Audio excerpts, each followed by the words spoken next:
Stephen Goldstein says subscribe is a bad word for podcasting, highlighting one of the pieces of data from the Edison Research Podcast Consumer Study. He's not alone. Megaphone also says that we should banish the word subscribe from our free service. Our podcast pages have never used the word. We like the word listen. The March figures are out from Podtrack at number 5.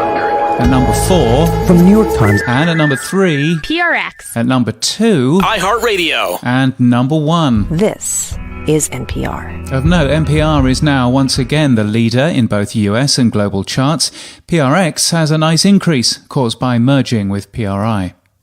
After launching it and then rolling back, Apple Podcasts now appears to have properly launched their new show pages, which work on the web and, indeed, Android phones.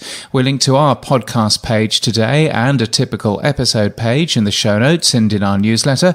Matthew Passy notes that the redesigned pages have removed links to the podcast's website, which is a disappointment. Adonde Media interviews 4 podcast networks in Latin America about how to grow the podcast business there.